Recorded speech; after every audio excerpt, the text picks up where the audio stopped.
Okay, because many of you have not actually used this program all that much, you might not know how to export your data. So I'll just take a couple minutes to explore that with you.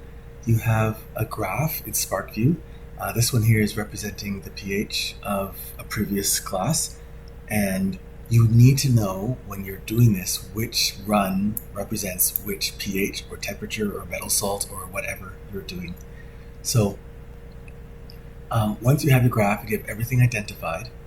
This group ran it for 2 minutes, as you can see, before they release the stopper. I go over here to the 3 lines, I click on Export Data. It will give me a pop-up window. I will drop it in my an area where I can find it in the future. So I'm going to click Downloads, and I'm going to call it pH Export SBI4U Semester 1 2025. I'll say erase me, so I'm going to get rid of it. It defaults to this comma limited file, which can be opened with a spreadsheet. So that option's fine. And I click on Save. So it exports my data, and then I'm going to navigate to where I've saved it all. So I'm going to go to my Downloads folder here. And in my Downloads folder, I'll see the pH export.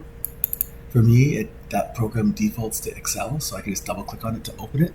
If it doesn't default to Excel, you might need to go into Excel and then open it separately. So I'd go to File, Open, I'd navigate to the particular folder wherever you saved it. You'll see on here, it doesn't show it automatically. So I actually have to go over here to the bottom right, select all files, or I can select CSV files, which is on here somewhere. But once I go to all files, I'll see every single file, and I'll double click on that and it will open it up. So now I have a lot of information. The truth is, this thing about date and time, that is not important. I care about the time of the actual experiment, the pressure as it's changing over time, and the run.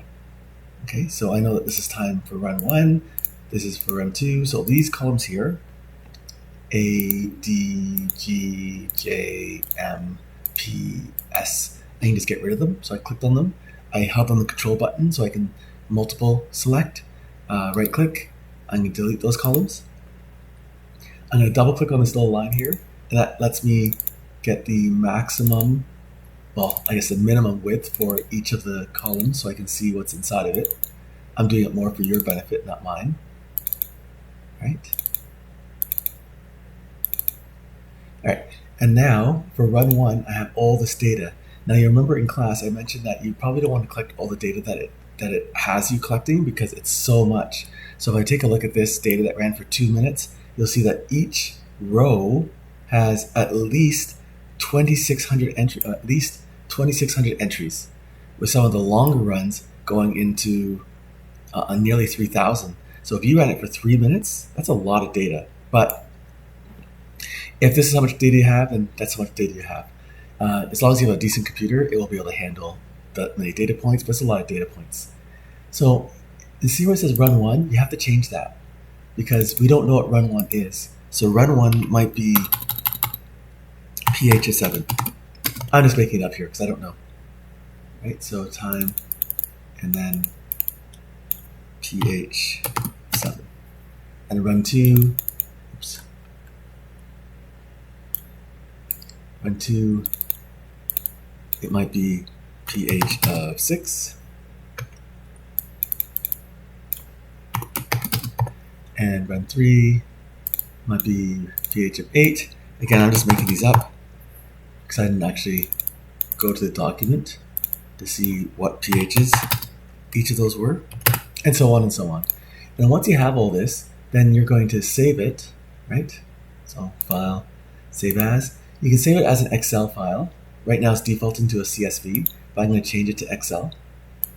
That's presuming you have Excel.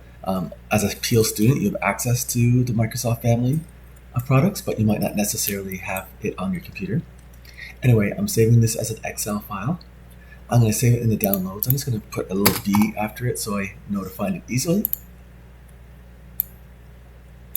And then I go to the site, the drive, right? I gave you a link to that in the course, and I'm going to go to the downloads folder.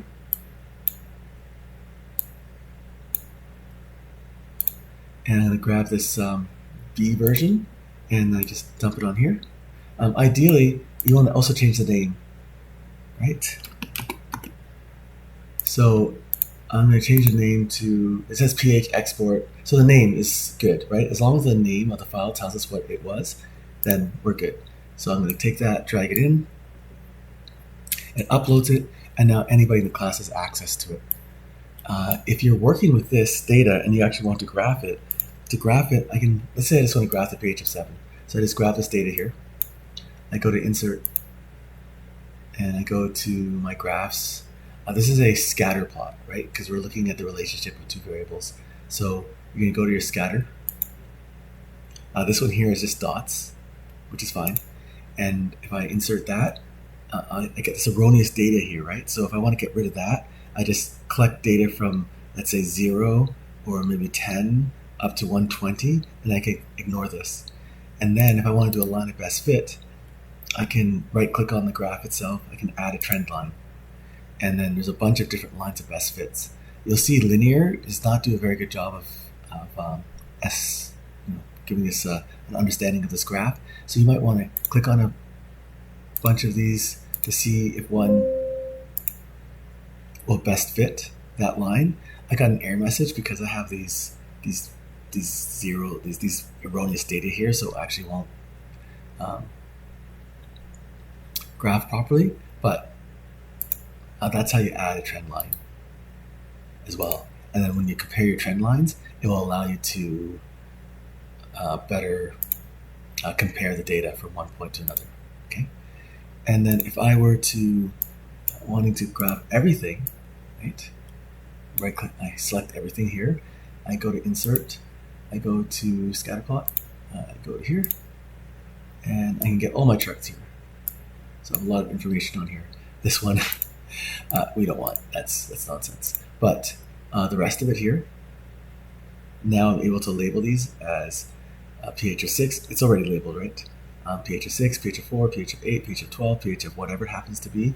Again, I'm going to want to, in this particular case, it looks like my best start time is like 20 seconds maybe, and ending it at 120 seconds. And that will give me a good curve, and I can compare them clearly with each other. So that's how you graph everything at the same time. Ideally, putting graphs on the same chart is going to be a better way to compare the data. If you put them on separate charts, then it makes it hard unless you have exactly the same X and Y axes. Otherwise, you might have some erroneous misconceptions of what's going on here, and that's not good. All right. So I think that's enough information for you to be able to create the graph, export the graph, and share your data.